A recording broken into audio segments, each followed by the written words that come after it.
Bonjour, bienvenue. Profitez de ce récit, abonnez-vous et activez les notifications.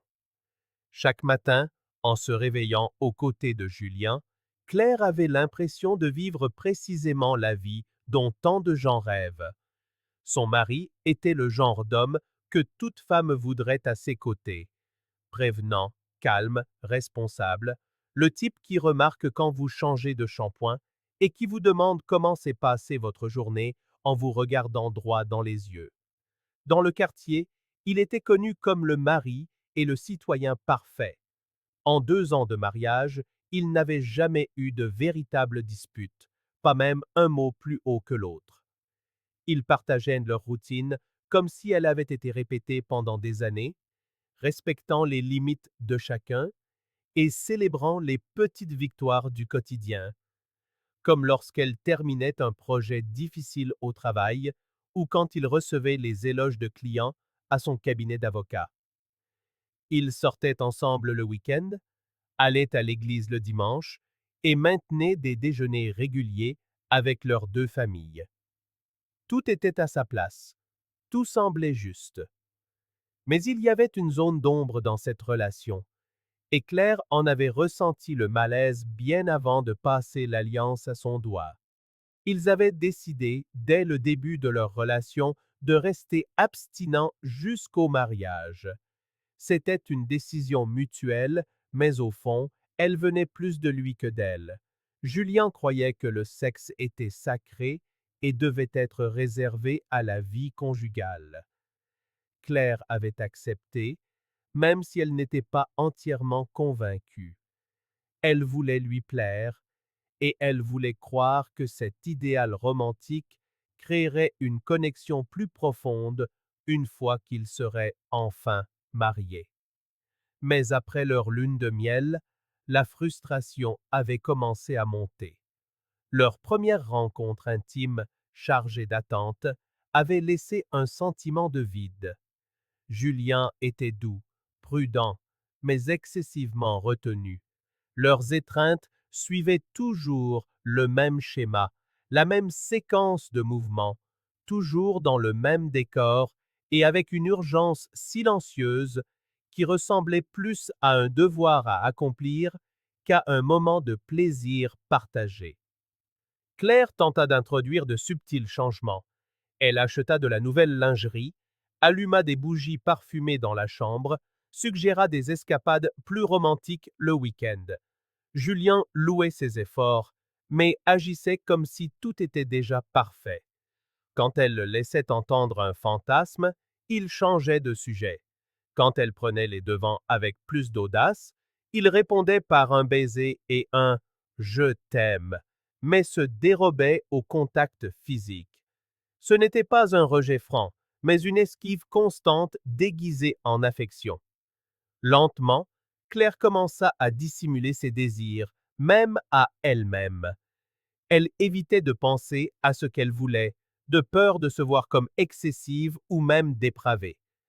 Élevée dans un foyer conservateur où le plaisir était un sujet presque tabou, le fait de désirer des choses dont elle n'était même pas sûre qu'elles soient acceptables la rendait anxieuse, comme si quelque chose en elle était brisé. Elle envisagea de lui parler ouvertement, mais chaque fois qu'elle y songeait, elle se rappelait la nature calme et sensible de Julien. La peur de le blesser ou de l'effrayer l'emportait sur son désir d'être comprise. Elle commença à se convaincre qu'elle devait simplement être reconnaissante pour ce qu'elle avait. Un homme bon, présent, fidèle. Elle se répétait que de nombreuses femmes donneraient n'importe quoi pour une vie comme la sienne. Pourtant, elle sentait son corps brûler en silence, comme si une autre Claire existait en elle, piégée, suppliant de sortir. Parfois, elle se réveillait au milieu de la nuit, le cœur battant, après avoir rêvé de situations qu'elle n'avait jamais vécues. À d'autres moments, elle se sentait si coupable de ses pensées qu'elle finissait par prier pour obtenir le pardon. Dans les groupes de l'Église, le sujet de la vie conjugale était souvent abordé avec des louanges superficielles et des généralités. Claire souriait et acquiesçait, mais se sentait de plus en plus déplacée. C'était comme vivre dans une pièce de théâtre où tout le monde feignait d'être heureux avec une vie intime tiède. Elle commença à consulter secrètement des vidéos et des forums en ligne. Elle lut des témoignages de femmes qui ressentaient la même chose, qui avaient des désirs refoulés, qui remettaient en question le rôle du plaisir dans le mariage. Elle réalisa qu'elle n'était pas seule, mais au lieu de la calmer, cela la rendit encore plus agitée. Avant, elle se croyait un cas isolé. Maintenant, elle savait qu'il existait tout un univers de personnes frustrées prétendant être comblées. Sa vie avec Julien restait paisible. Il continuait d'être le mari modèle, l'aidant à choisir les fruits au marché, lui préparant du thé les soirs froids, n'oubliant jamais les dates importantes. Mais cette perfection apparente étouffait Claire de plus en plus. Elle commença à éviter les contacts physiques prolongés, prétextant la fatigue ou des maux de tête. Julien n'insistait jamais. Il se contentait de la serrer dans ses bras et de dire qu'il comprenait. Mais il ne comprenait pas, et cela la blessait plus que tout. Un jour, Claire fit un rêve si vif qu'elle passa toute la journée distraite. Elle rêvait qu'elle était dans un lieu public avec un inconnu, vivant tout ce qu'elle avait fantasmé pendant des années. Elle se réveilla en sueur, submergée par la culpabilité, et évita de regarder Julien dans les yeux toute la journée. Ce fut le jour où elle réalisa que son insatisfaction n'était pas temporaire. Ce n'était pas une phase. C'était quelque chose qui grandissait en elle, exigeant une issue. Mais elle ne savait toujours pas où cette pulsion l'amènerait, ni quel prix elle paierait pour avoir si longtemps réduit au silence une partie d'elle-même. Claire n'avait pas prévu de renouer avec quiconque pourrait réveiller quelque chose en elle. Lorsqu'elle fut invitée à une réunion d'anciens camarades d'université, elle songea à refuser. Elle était fatiguée des mêmes rassemblements sociaux, des conversations vides, des retrouvailles qui ne nourrissaient que la vanité. Julian avait été invité aussi, mais il se dit épuisé et préféra rester à la maison. Il lui suggéra d'y aller pour s'amuser, de porter la robe bleue qu'il aimait tant et de profiter de la soirée. Claire, encore hésitante, finit par céder.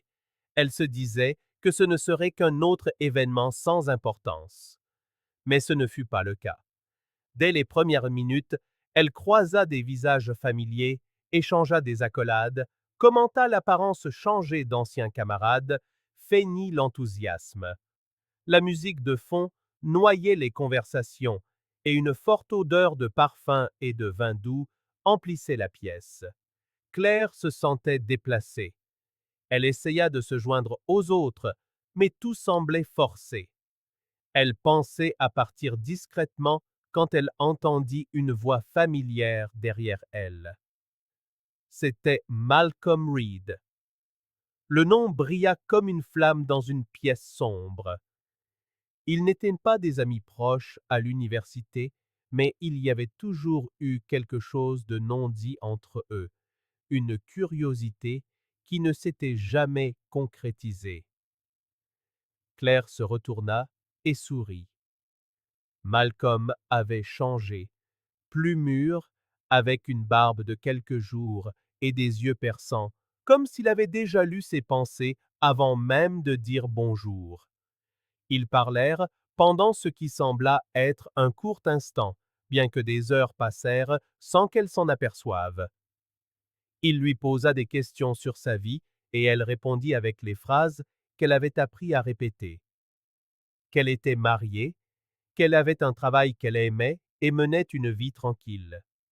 Mais Malcolm remarqua les pauses dans ses phrases, la façon dont son regard s'égarait, le sourire qui ne correspondait pas à ses mots. Il dit, presque en la taquinant, tu parles comme quelqu'un qui vit bien, mais tu respires comme quelqu'un à qui il manque quelque chose. Claire déglutit. Elle tenta de changer de sujet, mais il insista doucement, disant qu'il avait toujours pensé qu'elle était intense à l'intérieur, même quand elle essayait de paraître réservée. Elle laissa échapper un rire nerveux, affirmant qu'il imaginait des choses.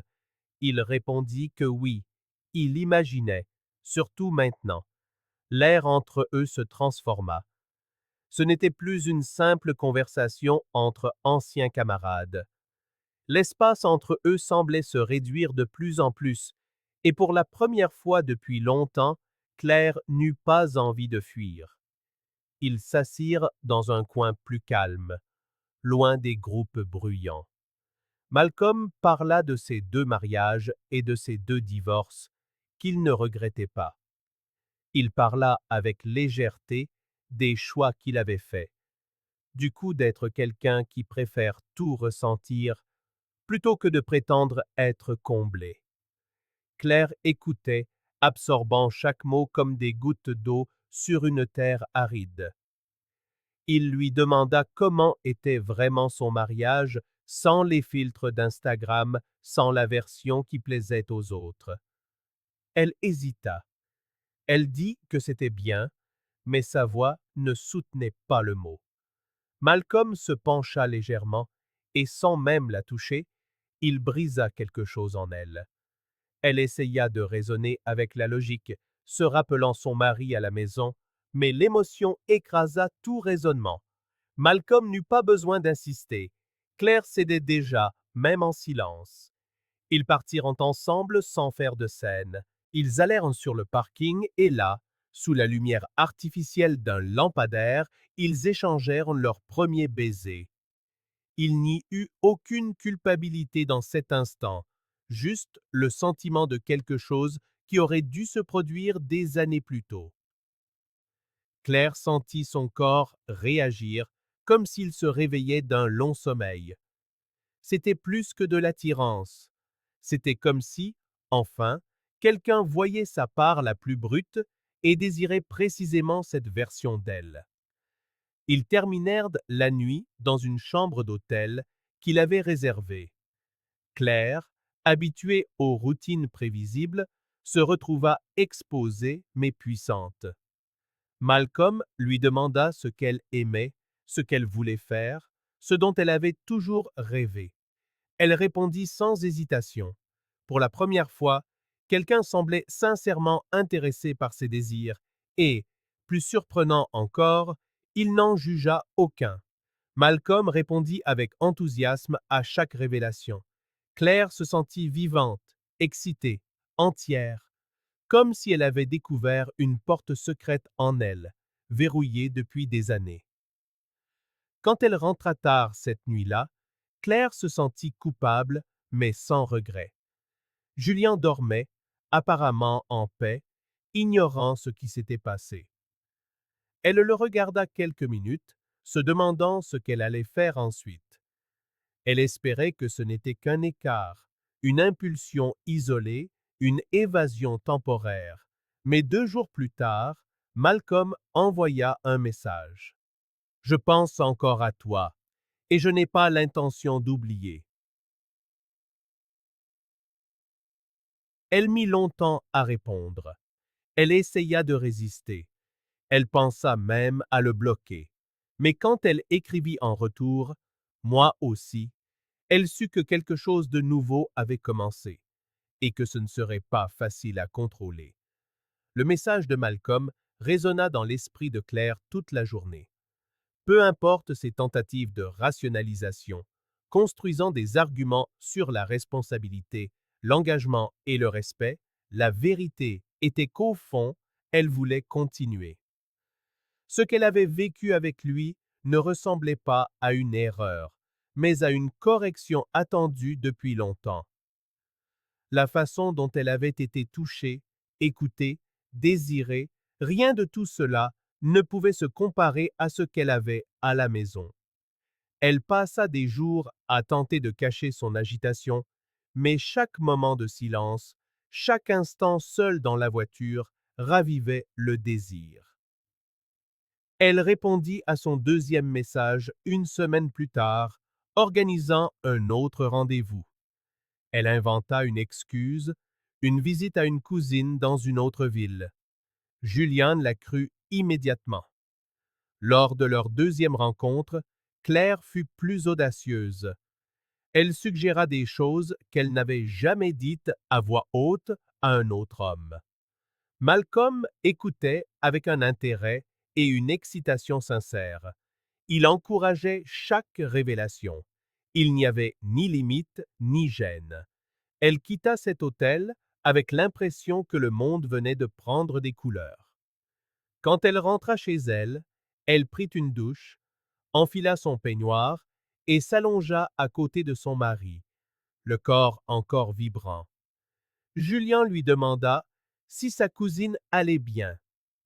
Claire répondit que oui, s'efforçant de garder un visage calme alors que l'adrénaline pulsait encore dans chacun de ses muscles. La liaison prit sa propre vie. Ils commencèrent à se voir plus souvent, utilisant des applications pour louer des chambres pour quelques heures, créant des messages codés pour éviter les soupçons. Le plaisir était constant et la connexion entre eux était addictive. Claire se sentait libre dans cette relation secrète. Pour la première fois, quelqu'un lui disait ouvertement que son intensité n'était pas quelque chose à réprimer, mais quelque chose à célébrer. Quand la culpabilité survenait, elle était facilement balayée par une logique qu'elle se répétait comme un mantra. Si Julien refusait de voir ses besoins, alors il partageait la responsabilité de ce qui se passait. Bientôt, leurs rencontres eurent lieu chez elle, pendant les heures où Julien était au bureau. Claire vérifiait son emploi du temps, lui envoyait des messages pour savoir s'il dînerait à l'extérieur, et dès qu'elle était sûre qu'il serait absent, elle accueillait Malcolm avec une excitation croissante. À chaque visite, ils exploraient davantage. Claire découvrait des choses sur son corps et son esprit qu'elle n'avait jamais imaginées. Elle se mit à acheter de la nouvelle lingerie. À la maison, elle agissait normalement. Elle cuisinait toujours le plat préféré de Julien le mercredi, l'aidait avec les finances du ménage, l'accompagnait au service du dimanche. Mais à l'intérieur, elle vivait deux réalités, et elle était devenue accro à celle qu'elle gardait cachée. Un jour en particulier marqua un tournant. Claire et Malcolm étaient ensemble dans sa chambre, peu après un autre après-midi intense. Alors qu'il s'habillait, elle alla au tiroir où elle gardait quelques bijoux et remarqua qu'une bague manquait. Elle se demanda si elle l'avait mise ailleurs, mais ne la retrouva pas. Elle supposa l'avoir oubliée dans une autre pièce ou l'avoir fait tomber par accident. Elle n'en parla pas à Malcolm. Elle se dit que ce n'était qu'une distraction. La semaine suivante, une montre que Julien gardait précieusement disparut. Il le mentionna nonchalamment, disant qu'il l'avait peut-être laissée quelque part ou l'avait enlevée et oubliée. Claire feignit la surprise, mais à l'intérieur, elle commença à douter. Était-elle si absorbée qu'elle perdait le contrôle des petites choses?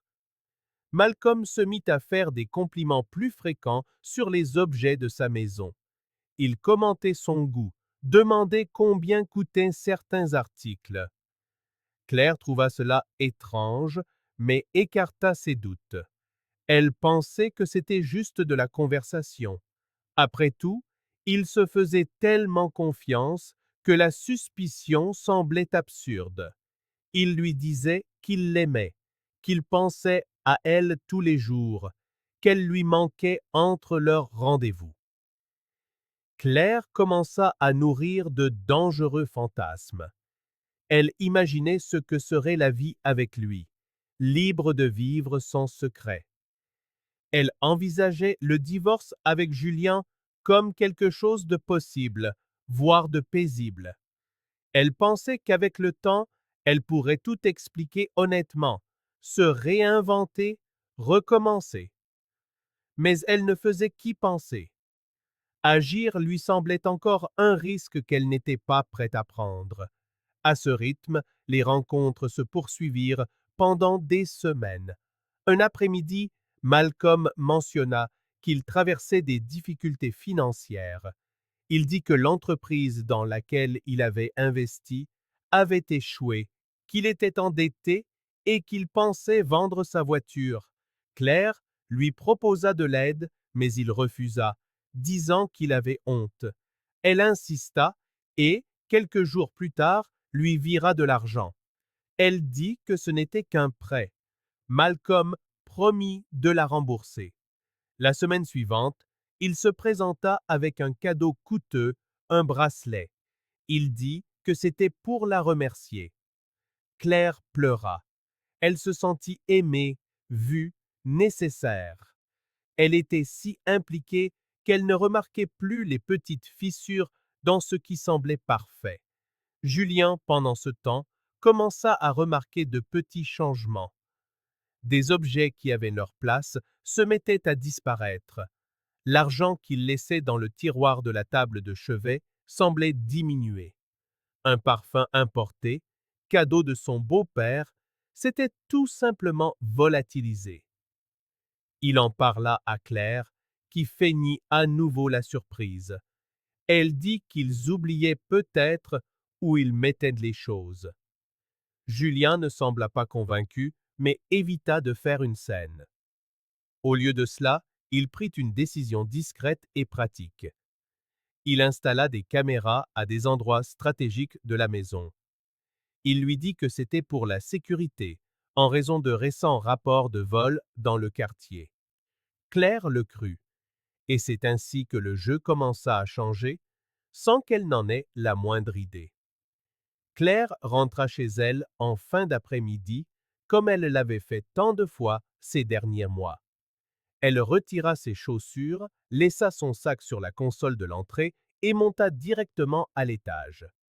Ses cheveux étaient encore humides de la douche qu'elle avait prise à l'hôtel avec Malcolm. Sa peau portait encore les marques de son contact, et elle pouvait encore sentir son parfum sur les parties de son corps que le savon n'avait pas effacées. L'adrénaline de la liaison avait cédé la place à un faux sentiment de contrôle. Elle croyait fermement qu'elle pouvait encore équilibrer ces deux vies.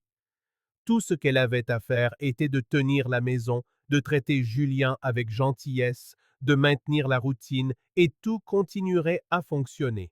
Elle avait tort. Plus tard, Julien rentra du travail et se rendit directement à son bureau. Il semblait calme, mais quelque chose clochait dans son regard. Il appela Claire sans élever la voix, lui demanda de s'asseoir et dit qu'il devait lui montrer quelque chose. Il alluma son ordinateur portable, ouvrit un dossier contenant des dizaines de vidéos étiquetées par date. Claire était confuse. Avant qu'elle ne puisse poser de questions, il cliqua sur l'un des fichiers. L'enregistrement commença avec elle ouvrant la porte d'entrée. Malcolm apparut, entra, et ils s'embrassèrent. Elle tenta de cacher son choc, mais son visage trahissait déjà la panique. Julien passa à une autre vidéo. Claire et Malcolm étaient dans le salon, se touchant, riant. Puis ils montèrent ensemble. L'image se coupa. Une autre vidéo apparut, déjà dans la chambre. Sans coupure, sans doute, sans place pour les excuses. Claire se mit à pleurer. Les larmes coulèrent avant même qu'elle ne puisse formuler une phrase. Julian resta silencieux. Son expression était calme, presque clinique, comme s'il avait déjà pleuré tout ce qu'il avait à pleurer et voulait maintenant simplement clore le chapitre. Quand elle ouvrit la bouche pour parler, il leva calmement la main et lança un autre enregistrement. Cette fois, la caméra montrait Malcolm ouvrant le tiroir de la commode du couple, sortant une petite boîte noire et la glissant dans sa poche. Dans une autre vidéo, Malcolm fouillait le placard du bureau et en sortait une enveloppe blanche. Il la mit dans son sac à dos, vérifia ses poches et quitta la pièce. Dans un autre clip, on le voyait clairement prendre la montre de Julien sur la table de chevet et sourire en l'examinant dans sa main. Les yeux de Claire s'écarquillèrent.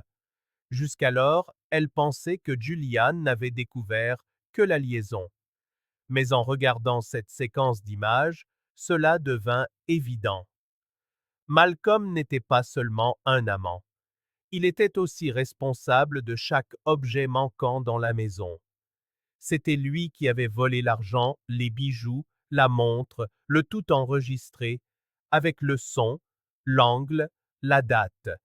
Il n'y avait aucune place au déni. La trahison sexuelle était déjà grave, mais elle était maintenant doublée d'un crime. Et elle avait permis que cela se produise sous son propre toit, avec son propre complice. Julian la regarda alors dans les yeux et parla pour la première fois depuis le début des vidéos. Il dit qu'il savait tout depuis des semaines. Il s'était tu uniquement pour rassembler des preuves. Chaque objet volé avait été répertorié et confronté aux images. Les dates correspondaient, et elle serait tenue responsable d'avoir laissé faire sous son toit. Il ne cria pas, ne s'emporta pas. Il désigna calmement une feuille imprimée montrant une estimation des pertes, un montant exact détaillé article par article. Il dit qu'elle avait 7 jours pour tout rembourser en espèces. Sinon, toutes les vidéos intimes, les conversations avec Malcolm, les moments explicites de trahison seraient envoyés directement à ses parents, à ses frères et sœurs, et au pasteur de l'église où elle avait grandi. Claire s'effondra. Elle tomba à genoux, le suppliant de ne pas faire ça. Elle jura qu'elle n'était pas au courant des vols, qu'elle ne l'aurait jamais permis si elle avait su. Elle dit que Malcolm l'avait trompée, avait abusé de sa confiance, avait profité d'elle. Julian répondit qu'elle avait 2 choix, réparer ou faire face aux conséquences. Il ajouta que le nom de son père, l'email de sa mère et les contacts du chef de l'Église étaient déjà chargés et prêts à être envoyés. Un seul clic suffirait, et il n'hésiterait pas. Claire partit sans savoir où aller. Elle appela Malcolm encore et encore, mais le téléphone basculait directement sur la messagerie vocale. Elle envoya des messages le suppliant de tout rendre, de l'aider, de faire quelque chose. Malcolm les lut et répondit par un message froid. « Je m'en occupe. » Puis, il disparut, s'évapora, désactiva ses réseaux sociaux, supprima les historiques de conversation, bloqua son numéro. Claire fut consumée par un désespoir qu'elle n'avait jamais ressenti. Pour la première fois, elle comprit toute l'ampleur du piège dans lequel elle était tombée. Elle était seule, trahie par son propre complice, honteuse face au mari qu'elle n'aimait plus, et sur le point d'être exposée à la famille qui l'avait élevée selon des principes moraux inflexibles. Dans les jours qui suivirent, elle tenta de réunir l'argent. Elle vendit tout ce qu'elle put, demanda de l'aide à des amis, inventa des excuses, força des sourires pour paraître convaincante. Elle disait qu'elle payait pour un traitement médical urgent, une dette de travail, quelque chose de personnel. Une aide modeste arriva, mais c'était loin d'être suffisant. Il manquait encore des centaines de dollars. Elle tenta un dernier appel à sa mère, envisageant de lui avouer une partie de la vérité, mais elle ne trouva pas le courage. Elle réalisa que même si elle parvenait à payer une partie de ce qui était exigé, Julian avait déjà décidé de l'issue. Le 7e jour, Claire se réveilla la peur au ventre. Elle passa la matinée dans le salon, silencieuse. Julian prit son café, sortit se promener et revint comme si de rien n'était. Ils déjeunèrent sans échanger un regard. L'après-midi, il alluma son ordinateur portable, tapa quelques commandes et appuya sur Envoyer. Il lui montra l'écran confirmant l'envoi des emails, un par un. Nom, adresse, pièce jointe. Accusé de réception. Claire sentit son corps se figer. Le téléphone sonna quelques minutes plus tard. C'était sa sœur, puis sa mère, puis son père. Elle ne répondit à aucun d'eux. Elle savait déjà ce qui se disait à l'autre bout du fil. C'était la ruine qu'elle avait tant redoutée. Julian fit ses valises, chargea tout dans la voiture et partit sans un mot. Il laissa la clé de la maison sur la table de la cuisine et disparut. Ni lettre, ni mot, ni dernière parole, juste une absence définitive. Claire resta là, à fixer le vide autour d'elle, certaine d'avoir perdu non seulement son mariage, mais aussi son identité aux yeux de tous. La trahison n'était que le début. L'exposition était le châtiment final, et la honte, elle allait durer longtemps. Les messages de sa famille cessèrent au bout d'une semaine. Ses frères et sœurs, qui avaient l'habitude d'envoyer des vidéos d'enfance dans les groupes de discussion de l'Église, s'évanouirent. Sa mère supprima ses réseaux sociaux et, d'après une cousine éloignée, se mit à fréquenter une autre paroisse, comme si changer de lieu pouvait effacer ce que tout le monde avait déjà vu. Son père ne fit même pas semblant de vouloir comprendre. Il déclara à un voisin que sa fille avait choisi le chemin de la honte et que ce n'était plus son problème. Claire se retrouva seule, complètement seule. Personne ne demanda comment elle allait, si elle mangeait, dormait, respirait. Elle passait ses journées le téléphone éteint et les rideaux tirés, non pas qu'elle ait quelque chose à cacher, mais parce qu'il n'importait plus de montrer ou de cacher quoi que ce soit. Les premiers jours, elle essaya de s'occuper. Elle fit la lessive, nettoya la maison, rangea les tiroirs. Des tâches qui faisaient autrefois partie de sa routine ressemblaient maintenant à de vaines tentatives de se sentir utile. Le silence dans l'appartement était écrasant. Julian avait emporté tous ses vêtements, mais il avait laissé de petites traces de sa présence. L'eau de Cologne oubliée dans la salle de bain, le dossier de travail étiqueté dans le bureau, les chaussures de ville qui ne seraient plus jamais portées ici. Elle songea à tout donner, mais n'en eut pas la force. C'était comme si le moindre mouvement risquait de briser le peu qui la tenait encore debout. Des mois passèrent. Claire intenta un procès à Julian pour atteinte à la vie privée.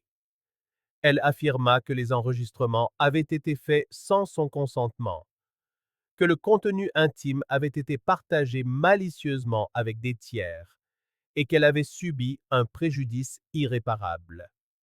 L'avocat qu'elle engagea lui dit que le dossier était solide, qu'elle pourrait obtenir une compensation importante. Durant l'audience, Claire resta digne. Elle répéta plusieurs fois qu'elle n'avait autorisé ni les caméras ni la diffusion des vidéos. Elle dit qu'elle avait été trahie, utilisée, manipulée émotionnellement. Mais la défense de Julien présenta les factures du système de sécurité, datées d'avant le début de la liaison. Les images montraient Malcolm seul en train de commettre les vols. La voix de Claire était claire sur l'enregistrement audio, avouant la liaison, décrivant en détail ce qu'elle avait vécu, se moquant de son mari, qu'elle croyait naïf. Le juge n'eut aucun doute. Il rejeta l'affaire pour manque de preuves d'intention malveillante. Julia disparut. Son adresse fut retirée des registres publics. Il changea de numéro de téléphone. Son avocat ne donna aucune information sur sa localisation. Claire tenta de le joindre une dernière fois par email. Elle écrivit un long message disant qu'elle voulait simplement s'excuser, pas se remettre avec lui.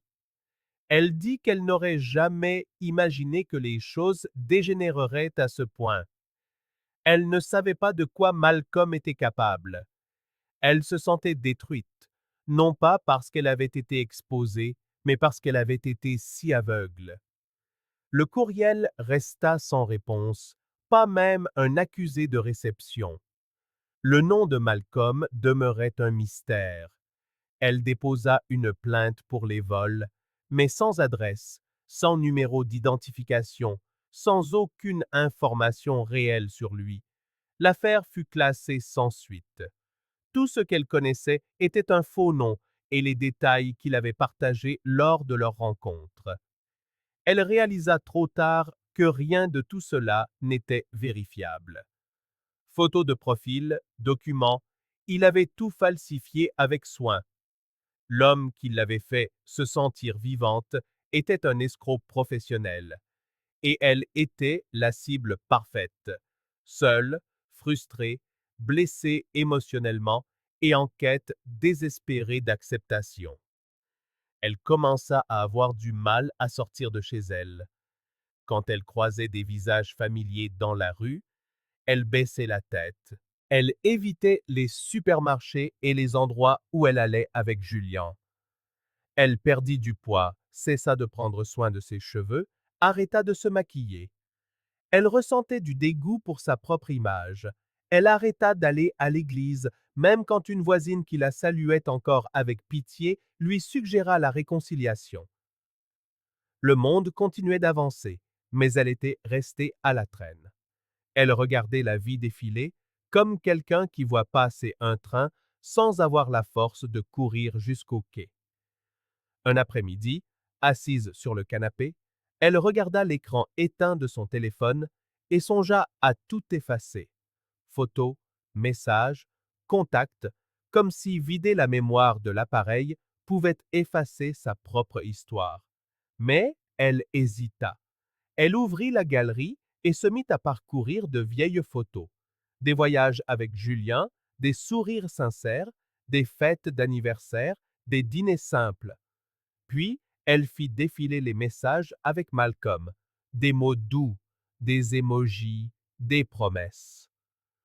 Tout cela semblait ridicule maintenant, une version d'elle-même qui croyait que toute parole intense était vraie.